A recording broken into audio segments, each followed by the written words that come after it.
안녕하세요, 미부기입니다. 어제 시장 금요일에 이어 전체적인 상승이 나오면서 이거래일 연속으로 전략 구강으로 마감했어요. 특히 그간 부진했던 소프트웨어 섹터로의 순환매가 나왔습니다. 어제 장 개장하자마자 하락했다가 아래꼬리 달면서 기술주 위주로 V자 반등했는데, 이번 주 증시 대응 전략에서 말씀드린 2월 9일 만기 QQQ 609 풋옵션은 장 초반 빠져나간 것으로 보입니다. 그래도 아직 빅스가 17 이상에서 머무르며 높은 레벨에 있다는 점과 경기순환 쪽으로의 수급이 끊이지 않는다는 점, 그리고 SPX 7000선에 밀집된 포지셔닝으로 다시 한번 저항으로 작용할 가능성 등 여러 리스크가 존재하긴 해요. 이는 현재 시장 상황이 불안하기 때문에 빅스, 에너지, 경기순환 주식 등으로 해지 포지션을 함께 구축하며 주식을 매수하고 있다는 뜻입니다. 실제로 에너지 섹터 XLE는 어제도 신고가를 경신했어요. 상승세가 결코 가벼이 볼만한 수준은 아닙니다. 특히 유가 상승폭 대비 XLE가 계속 상승하고 있다는 것은 기술주 해지에 대한 포지션이 꾸준히 늘어나고 있다는 뜻으로 받아들일 수가 있어요. 거듭 강조드리지만 지금 기술주 단독 풀 포지션은 리스크가 있는 포트입니다. SPX 7000선 돌파 전까지는 일정 수준의 현금이나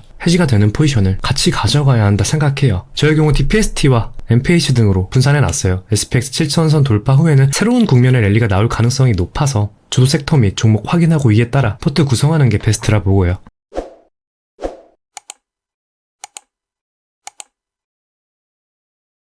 그런 의미에서 1월 시장을 주도했던 마이크론이 최근 약간의 조정이 나오고 있습니다. 반도체 섹터 같은 경우 계속 잘 상승해주면서 신고가까지 약 3% 정도 남은 상황입니다. 다만 1월과는 분명히 달라진 흐름이 눈에 보이고 있어요. 1월에는 D램과 CPU, 장비주가 주도하면서 반도체 섹터 전체의 랠리를 이끌었습니다. 하지만 2월부터는 엔비디아, 브로드컴, TSM 등 전통의 AI 반도체 강자들이 다시 모멘텀을 받고 있어요. 큰 틀에서는 순환매가 나오고 있는 거죠. 그 중에서도 마이크론 같은 경우는 최근 이슈가 있었습니다. 지난주 금요일 반도체 분석으로 잘 알려진 세미 어널러시스는 마이크론에 관해 부정적인 리포트를 내놓았습니다. 마이크론의 설계 능력을 인정하지만 제조 효율성에 의문을 제기했어요. HBM4로 넘어가면서 마이크론이 규모의 경제와 안정적인 수율을 확보하지 못했다는 겁니다. 마이크론의 HBM4 수율이 SK하이닉스에 비해 현저하게 낮아 엔비디아가 메인 공급사로 낙점하기엔 리스크가 크다고 보고 있는 거죠. 그에 대한 반사이익으로 SK하이닉스나 삼성전자는 신고가 부근에 있고 마이크론 정도만 신고가 대비 16% 정도 하락한 상황입니다. D램 섹터 전체에 대한 강세가 현재 진행형인 것은 맞으나 이런 식의 노이즈가 끼기 시작하면 주가는 횡보하는 경향성이 있습니다.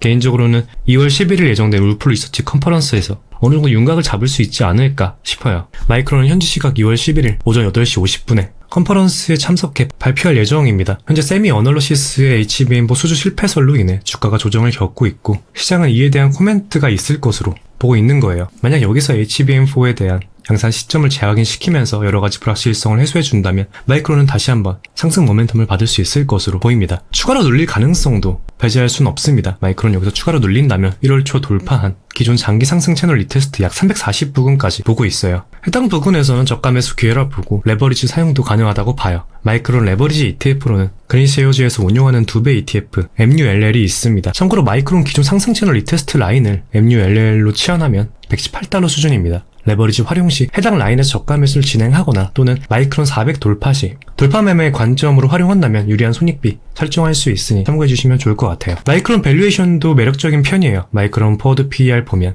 8 수준으로 매우 낮습니다. 물론 현재 이익 추정치가 메모리 가격 고점을 가정하여 반영했을 가능성도 존재해요. 그럴 경우 저평가가 아니라 어느 정도 착시 효과인 거죠. AI 메모리 수혜가 엔비디아나 브로드컴 대비 마이크론으로 얼마나 지속적으로 흘러갈지도 불확실하고요. 이렇게 메모리 가격이 중기적으로 평탄화가 되면서 하방 경직성까지 확인되고 이 부분이 이익의 지속성으로 시장에 인식되는 지가 중장기 마이크론 투자의 핵심이라 봅니다. 쓰인 관점에서 본다면 2월 마이크론은 1월처럼 폭발적인 상승보다는 시장 순환에 따라 어느 정도 쉬어갈 가능성이 높아 보여요. 이런 흐름을 인지하고 추후 라인에서 저가 매수 잘 진행한다면 다음 상승 파동을 기반하여 좋은 결과로 이어지지 않을까 싶습니다. 마이크론 관심이 있으시거나 투자 중이시라면 참고해주시면 좋을 것 같습니다. 그럼 오늘 영상 여기서 마무리하도록 하겠습니다. 오늘도 시청해주셔서 진심으로 감사드리고 도움이 되셨다면 구독과 좋아요 부탁드릴게요. 궁금하시면 댓글 남겨주시면 확인 후 답변 드리겠습니다. 감사합니다.